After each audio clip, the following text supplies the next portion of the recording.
நண்பர்களே, ஒரு வழியா முத்துக்குமரன முடிச்சு விட்டாங்க. வீட்டில் இருக்கிறவங்களும் சரி, வெளியிலேருந்து வந்து ஹெல்ப் பண்ணுறவங்களா இருந்தாலும் சரி, பிஆர் வேலை பார்க்குறவங்களா இருந்தாலும் சரி, எல்லாமே சேர்த்து முத்துக்குமரனை ஒரு வழியாக முடிச்சு விட்டாங்க.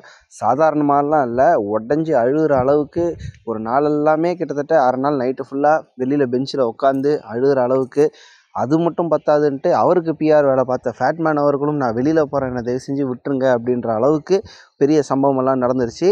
அது போதாதுன்ட்டு இப்போ வந்திருக்கிற ப்ரோமோவில் நீங்களே பார்த்துருப்பீங்க, சம்பவம் லோடிங் அப்படின்ற மாதிரி தான் இருக்குது. டெய்லி தர்பார் நேயர்கள் அனைவருக்கும் வணக்கம். இது பிக் பாஸ் சீசன் 8க்கான ரிவ்யூ. ப்ரோமோ எல்லாருமே பார்த்துருப்பீங்க. அதில் வந்து தர்ஷிகா வெர்சஸ் ஃபேட்மேன் அப்படின்ட்டு வந்து எல்லாருக்கும் போது. அண்ட் இன்னொரு முக்கியமான ப்ரோமோவில் ஜெஃப்ரியும் சத்யாவும் எல்லோரும் வச்சு செய்கிறாங்க அர்ணவ அப்படின்றத நீங்கள் பார்த்துருப்பீங்க. ஃபஸ்ட்டு முத்துக்குமரன் அழுது உடஞ்ச விவகாரத்தை வந்து நம்ம பார்த்துருவோம். அதாவது வெளியில் பார்த்தீங்கன்னா முத்துக்குமரனுக்கு நிறைய ஃபேன்ஸ் இருக்காங்க, அது உண்மை. எந்த அளவுக்கு ஃபேன்ஸ்னால், பிஆர் வச்சுட்டு தான் முத்துக்குமரன் வந்து பழப்பு ஓட்டுறாரோ அப்படின்னு திங்க் பண்ணுற அளவுக்கு அவருக்கான ஃபேன் பேஸ் வந்து பயங்கரமாக ஏறி இருக்குது.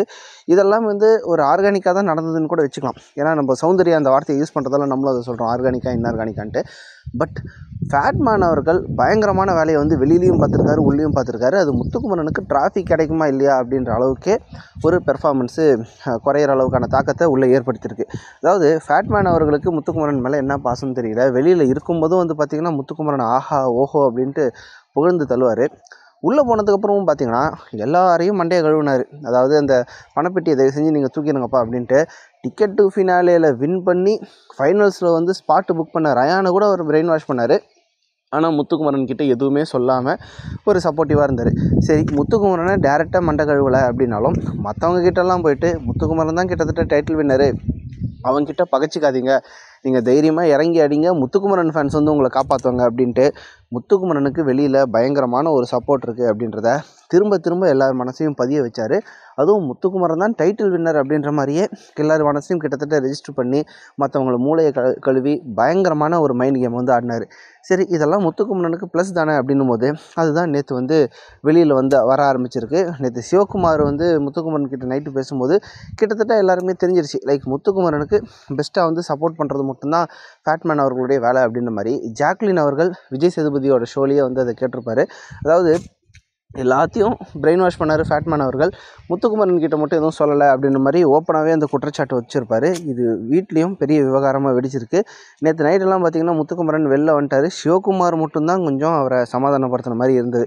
அதாவது ஃபேட்மேன் என்ன பிரச்சனைனா, அவர் பிஆர் மாதிரி முத்துக்குமரன் அவர் வச்சுட்டு வந்திருந்தாருன்னா அது மேட்ரு கிடையாது. ஆனால் உள்ள ஒரு கண்டஸ்டண்ட்டாக இருந்து முத்துக்குமரனுக்கு நல்லது பண்ணுறதா நினச்சி ஃபேட்மேன் அவர்கள் சில அது பண்ணதெல்லாம் இப்போ கடைசியில் முத்துக்குமரனுக்கே பேக் ஃபயர் ஆகிற மாதிரி போகுது.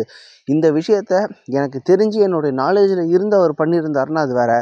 இவர் இந்த மாதிரி பண்ணணுன்ட்டு நானும் ரெக்வஸ்ட் பண்ணல, அது அவராக ஓன் விருப்பத்தில் பண்ணியிருக்காரு. ஆனால் அது எனக்கு பேக் ஃபயர் அளவுக்கு ஆயிடுச்சு அப்படின்ட்டு முத்துக்குமரனுக்கு ரொம்பவே வருத்தமாயிடுச்சு. இது வந்து ஃபேட்மேன் அவர்களுக்கும் இந்த விஷயமெல்லாம் தெரிஞ்சு, இல்லை இது என்னோடய கேம் தான் அப்படின்னு முதல்ல சமாளித்தவர். அதுக்கப்புறம் இல்லைப்பா என்னால் இதெல்லாம் ஆட முடியாது, நான் வீட்டை விட்டு வெளில கிளம்புறேன் அப்படின்ற அளவுக்கு ஆகிட்டாங்க. ஸோ ஃபேட்மேனை பொறுத்த வரைக்கும் ஒரு கேம் ஆடுறன்ட்டு உள்ளே வந்தாரா, இல்லை இது இந்த மாதிரி ஸ்வாப் நடக்க போகுது அப்படின்றது ஒரு ப்ராங்க்குன்ற மாதிரி தான் அவர் முன்னாடி சொன்னார். இதுதானா அவரோட என்ன ஸ்ட்ராட்டஜி அப்படின்றது இப்போ வரைக்கும் நம்மளால புரிஞ்சிக்க முடியல. அது கேம் தான் ஆடுறாரா, இல்லை சுச்சுவேஷனுக்கு ஏற்ற மாதிரி சேஃப் கேமாக மாற்றுறாரா அப்படின்றது தெரியல. முத்துக்குமரனுக்கு ஆதரவாக நீங்கள் பண்ணுறது வேறு, ஆனால் மற்ற எல்லா பிளேயரையும் வந்து ஒரு மட்டம் தட்டுற மாதிரி, நீங்கள் பண்ணுறது சரியில்லைன்ற மாதிரி இறங்கி அடிக்கிறேன் அப்படின்னு சொல்லிட்டு மற்ற பிளேயருக்கான டெம்போவை குறைக்கிறது, அந்த மாதிரி தான் உள்ளேயும் சரி வெளிலையும் சரி ஃபேட்மேன் அவர்கள் பண்ணியிருந்தார். இப்போ முத்துக்குமரனை விட்டுருங்க, தர்ஷிகா வந்து ஒரு சம்பவம் பண்ணாங்க பாருங்கள். எல்லாருமே என்ன எதிர்பார்த்தாங்க, தர்ஷிகா உள்ளே வந்த உடனே விஜய் விஷாலை தான் போட்டு பொழந்து எடுக்க போகிறாங்க அப்படின்னு நினச்சாங்க. ஆனால் தர்ஷிகா வந்ததுக்கப்புறம் நேராக விஜய் விஷால் கிட்ட வந்து ரொம்ப நார்மலாக கை கொடுத்துட்டு எப்படி இருக்க அப்படின்னு கேட்டுட்டு நேராக ஃபேட்மேன் கிட்டே போய் தான் ஆரம்பித்தாங்க. நீங்கள் எங்கள் வாழ்க்கையில் குறுக்க வராதிங்க, என்னுடைய விஷயத்தில் தலையிடாதீங்க அப்படின்ற மாதிரி ஒரு எடுத்தோடனே ஃபயராக தான் ஆரம்பித்தாங்க. அதுதான் நீங்கள் ப்ரோமோவில் பார்த்துருப்பீங்க. பட் 24/7 பார்க்கும்போது அதுக்கு ஃபேட்மேன் அவர்கள் கொடுத்த ரிப்ளையோடு அது முடிஞ்சு போச்சு, அவ்வளோதான். நீங்கள் ப்ரோமோவில் என்ன பார்த்தீங்களோ அவ்வளோ கண்டென்ட் மட்டும் தான் ஆக்சுவலாகவும் நடந்திருக்கு. அதை மட்டும் ஒட்டி வெட்டி ப்ரோமோவில் போட்டு இவங்க டிஆர்பி ஏற்ற பார்க்குறாங்க, அவ்வளோதான். மற்றபடி தர்ஷிகா வந்து பயங்கரமான கண்டென்ட் கொடுத்தாங்களா அப்படின்னா அது நிச்சயமாகவே கிடைக்காது. விஷாலை பொறுத்த வரைக்கும் பார்த்திங்கன்னா தர்ஷிகா வந்ததே ஒரு ஆச்சரியம் தான். குறிப்பாக அவங்களோட ஃப்ரெண்ட்ஸாக இருக்கக்கூடிய தீபக் மற்றும் அருண் 2 பேருமே வந்து இப்போ எலிமினேட் ஆகிட்டாங்க அப்படின்றது விஷாலுக்கு அவங்களோட கேமை பயங்கரமாக பாதிக்க போகுது அப்படின்றது கண்கூட தெரியுது. ஏன்னா நேற்றெல்லாம் கூட அவங்க வந்து பேசின்னு இருக்கும்போது இவங்க இல்லை, தீபக்கும் இல்லை, அருணும் இல்லை அப்படின்ற மாதிரி தான் எல்லாருமே வந்து அவங்கள புலம்பி தள்ளின போது கூட சத்யாவும் வெளில போயிட்டாரு அப்படின்ற மாதிரி தான் அவங்க ஃபீல் பண்ணாங்க. ஸோ சத்யா, தீபக், அருண் 3 பேருமே விஷாலோட ஃப்ரெண்ட்ஸாக இருக்கும்போது அவங்களுடைய எலிமினேஷன் அப்படின்றது விஜய் விஷாலுக்கு மிகப்பெரிய பாதிப்பாக தான் இருக்குது. பட் இன்றைக்கி தர்ஷிகா வந்து ஏதாவது சம்பவம் பண்ணுவாங்கன்னு எதிர்பார்த்து தான் நம்மளும் பார்த்தோம். பட் அவங்க ஏற்கனவே வெளில சொல்லிட்டு போன மாதிரி கொஷின்ஸ் கேட்பேன் அப்படின்னு மட்டும் தான் சொல்லியிருக்காங்களே தவிர யாரை கேட்பேன் எதை கேட்பேன்ற மாதிரிலாம் ரொம்ப டீட்டெயிலாக சொல்ல. அவங்க கேட்க இருந்த கொஷின்ஸ் வந்து ரவீந்தர் அவர்களை பார்த்து தான் நிறைய கொஷின் கேட்குற மாதிரி இருந்துச்சே தவிர விஜய் விஷால் கிட்ட பெரிய சம்பவம் அப்படின்லாம் இல்லை. ஆக்சுவலாக சம்பவம் யார் பண்ணாங்க அப்படின்னு பார்த்தீங்கன்னா நம்ம சத்யாவும் ஜெஃப்ரியும் தான். அப்பா பிரித்து மேய்ஞ்சிட்டாங்க. நீங்கள் 2வது ப்ரோமோவில் பார்த்தீங்களே, அதுவே வந்து சும்மா ட்ரெய்லர் அப்படின்னு தான் சொல்லணும். மெயின் பிக்சர் வந்து 24/7 தான் நடந்துச்சு. அது எந்த அளவுக்கு இவங்க போட போகிறாங்கன்னு தெரில.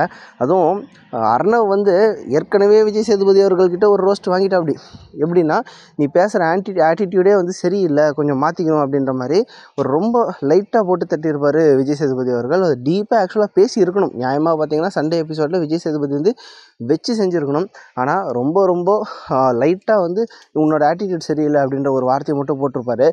ஏன் அப்படி விட்டுட்டாரு அப்படின்னு பார்த்தா, நான் பேசுகிறது என்னடா இருக்குது, உண்மையிலே நீ யாரை பேசுனியோ அவங்களே வீட்டுக்குள்ளே வந்து உன்னை வச்சு செய்ய போகிறாங்கடா அப்படின்னு சொல்கிற மாதிரி தான் அது அமைஞ்சிருக்குது. எஸ், நேராக வந்து ஜெஃப்ரியும் சத்யாவும் உள்ளே வந்தோடனே ஒரு ஸ்டாண்டப் காமெடி மாதிரி வீட்டில் நடந்த எல்லா விஷயத்தையும் வந்து ஒரு ஸ்டாண்டப் காமெடி மாதிரி ஒரு என்டர்டெய்னிங்காக சொல்லலாம் அப்படின்னு நினைக்கிறாங்க. அதில் என்னென்னா ஃபஸ்ட்டு பட்டன் போடுங்க அப்படின்ட்டு வந்து ஜெஃப்ரி சத்யாவை சொல்கிறாங்க.